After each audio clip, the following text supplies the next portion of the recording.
Morning বন্ধুরা, Puja's everyday লাইফের নতুন একটি ভিডিওতে তোমাদের সবাইকে অনেক অনেক স্বাগত। আমার প্রত্যেকটি ভিউয়ার্সের সুস্থতা কামনা করে আমি আমার নতুন ভিডিওটি শুরু করছি। তো ঘুম থেকে উঠেই প্রথমে আমি চলে এসেছি রান্নাঘরে, কারণ ছেলের তো মর্নিং স্কুল, তাই আমাদেরকে ছেলের জন্য এখন ব্রেকফাস্ট আর টিফিন বানাতে হবে। তাই সবার প্রথমে এসে আমি একটু গ্যাসটাকে মুছে নিয়েছি আর তারপরে ওটস বানিয়ে নিচ্ছি। আর এদিকে দেখো কিছু ফ্রুটস আমি কেটে নিচ্ছি ওটসের উপরে দেবো বলে।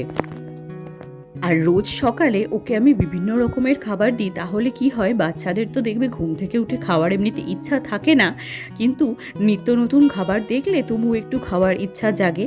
তার কারণে আমি পাল্টেই খাবার দিই, রোজ একই রকম খাবার দিই না।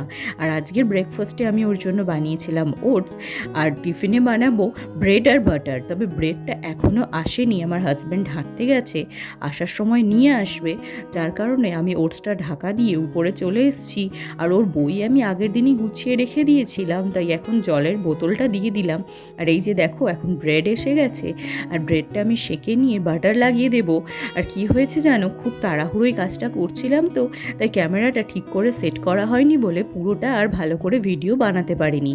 তাই যতটুকু বানাতে পেরেছিলাম সেটাই দেখিয়ে দিলাম। আর এই যে দেখো এখন টিফিনটা ওর আমি প্যাক করে দিচ্ছি, আর এবারে খাইয়ে রেডি করে স্কুলে পাঠিয়ে দেব। আর এখন ওকে স্কুলে পাঠিয়ে দেওয়ার পর তারপর তোমাদের সঙ্গে দেখা। আর ওর জন্য যে ওটসটা বানিয়েছিলাম পুরোটা তো ও খায়নি, তাই যেটুখানি রয়ে গেছে ওটাই আমি ব্রেকফাস্টে খেয়ে নেব। যদিও বেশিরভাগ দিনই না আমার এটাই হয়। আসলে দেখবে বাচ্চাদের জন্য একটু পরিমাণে বানালে তারা যদি শেষ করে নেয় তখন মনে হয় হায় রে, আর একটু বেশি হলে হয়তো খেত। আবার বেশি বানালে প্রায় দিনই থেকে যায়। আমি তার জন্য বেশি করেই বানাই, যে যদি থেকে যায় আমি খেয়ে নেব, কিন্তু কোনো দিন যদি শেষ হয়ে যায় তখন মনে মনে আফসোস হয় যে আর একটু বেশি হলে হয়তো খেত। যার কারণে আমি বেশি করে বানাই, আর ওটাই আমার প্রায় দিন ব্রেকফাস্টে একটু হয়ে যায়। আর তার সাথে অল্প কিছু অন্য কিছু খেয়ে নিই। আর এদিকে দেখো আমার বিছানা গোছানো কমপ্লিট হয়ে গেছে।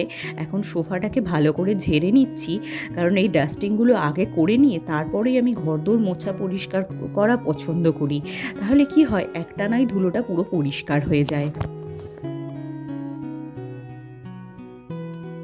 আর এবার আমি ছেলের স্টাডি রুমটা গুছিয়ে নিতে চলে এসেছি। আর এই ঘরে এসে প্রথমেই জানালাগুলো খুলে দিচ্ছি, কারণ এই ঘরের জানালা দিয়ে না বেশ ভালো রোদ হাওয়া আসে। তাই প্রথমেই জানালাটা খুলে দিলাম, দিয়ে এবার বিছানাটা ভালো করে গুছিয়ে নিচ্ছি। আমাদেরকে তো বলেছি এই বিছানার চাদরটা আমাকে একটু বেশিই গুছোতে হয়, কারণ এই বিছানাতেই আমার ছেলে বেশিক্ষণ সময় কাটায়, পড়াশোনা থেকে খেলাধুলা সবই এইখানে বেশিরভাগ করে, যার কারণে এই বিছানাটাই আমাকে বারবার গুছোতে হয়। আর এখন ভালো করে আমি ঘরটা ঝাড় দিয়ে নিচ্ছি। আর এই দেখো এদিকে আমি বেডরুমে চলে এসেছি, এই ঘরটাও ভালো করে ঝাড় দিয়ে নেব, নিয়ে তারপরে ভালো করে পরিষ্কার করে মুছে নেব, নিলেই মোটামুটি আমার বাসি কাজ কমপ্লিট হয়ে যাবে। আগের দিন গল্প করতে গিয়ে দেরি হয়ে গিয়েছিল বলে আজকের না আমি একটুও সময় নষ্ট করিনি, তাই ছেলেকে দিয়ে এসেই 5 মিনিট না বসেই কাজগুলো শুরু করে দিয়েছি। কারণ কাজ হয়ে গেলে তারপর রেস্ট নিলে দেখবে তখন একটা মানসিক শান্তি কাজ করে, আর যদি কাজ পড়ে থাকে তখন রেস্ট নেওয়া যায় না খুব একটা। যার কারণে কি হয়েছে, আমি আগেই কাজগুলো করে নিতে চলে এসেছি, তারপর কাজ শেষে যদি 5 মিনিট বসার সময় পাই তো অবশ্যই বসবো। এখন আপাতত যে কাজগুলো করার রয়েছে করে নিই, কারণ এরপরেও আমার রান্নার তাড়া রয়েছে, তাই হাতে সময় থাকতে থাকতে কাজগুলো করে নেওয়াই ভালো। আর মোটামুটি ঘরদোর এবার আমার ঝাড় দেওয়া কমপ্লিট হয়ে এসছে। এখন দেখো আমি ঘর মোছাও শুরু করে দিয়েছি, আর ঘরদোর ভালো করে মুছে নেওয়া হয়ে গেলে আমি একটু স্নান করে নেব, কারণ বেশিরভাগ দিনই চেষ্টা করি না আমি সকালবেলা কাজগুলো সেরে নেওয়ার পর রান্নাঘরে যাওয়ার আগে স্নান করে নেওয়ার, কিন্তু এক এক সময় তো হয়ে ওঠে না, কারণ সকালে যেহেতু আমার প্রচুর তাড়া থাকে, কাজ শেষ না হয়ে উঠলে তখন তো আর স্নান করতে পারি না। আর বিশেষ করে ঠান্ডার সময় তো আমি একদমই পারি না, কারণ আমার যেহেতু অত্যধিক ঠান্ডার ধাত রয়েছে, তাই শীতকালে আমি দুপুরবেলায় স্নান করি। তবে গরমের দিনে যদি সুযোগ হয়ে ওঠে আমি বাসি কাজগুলো সেরে স্নান সেরে তারপরেই রান্নাঘরে যাই। কারণ আমি শুনেছি রান্নাঘরে পরিষ্কার পরিচ্ছন্নভাবে গেলে ঘরে একটা পজিটিভ এনার্জি কাজ করে। যদিও এগুলো আমি সঠিক জানি না, কিন্তু লোকের মুখে শুনেছিলাম, তাই আমি চেষ্টা করি পরিষ্কার পরিচ্ছন্নভাবেই রান্নাঘরে যাওয়ার। যদিও সব সময় তো সেটা হয়ে ওঠে না, কারণ কিছু কিছু দিন অনেকটাই দেরি হয়ে যায়, তখন হয়ে ওঠে না। আজকের যেরকম হাতে যেটুখানি সময় আছে, আমার স্নান সারা হয়ে গেছিল, আর এবার দেখো আমি রান্নাঘরে চলে এসেছি। তবে স্নান সারা হয়ে গেলেও যে দু একটা জিনিস আমি ধুয়ে বা কেচে দিয়েছিলাম, সেগুলো না এখনও ছাদে মেলা হয়নি। আর এদিকে এসে সবজিগুলো কেটে নিয়ে আগে আমি চচ্চড়িটা বসিয়ে দিয়েছি, আর চচ্চড়িতে জল ঢেলে দিয়ে তারপর আমি ছাদে এসেছি জামা কাপড়গুলো মেলে দেওয়ার জন্য। তো জামা কাপড়গুলো মেলে দিয়ে তারপরে গিয়ে আমি এখনও ঝোলের বাটনা বাটতে বাকি আছে, তো সেটা বেটে নেব।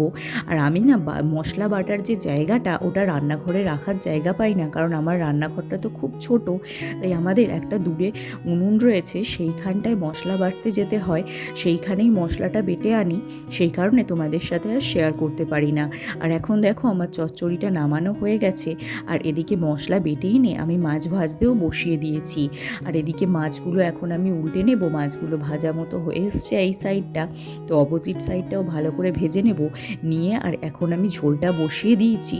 ঝোলটা হয়ে গেলে হাজব্যান্ডের টিফিন করার কথা ছিল, ঝোলেতে জল ঢেলে দিয়ে আমি ভেবেছিলাম টিফিনটা বানিয়ে নেব, কিন্তু তার মধ্যেই ফোন করে বলল যে আজকে টিফিনে সেরকম কিছু বানাতে হবে না, আর স্যালাড কুচো করে দিয়ে দিতে বলল।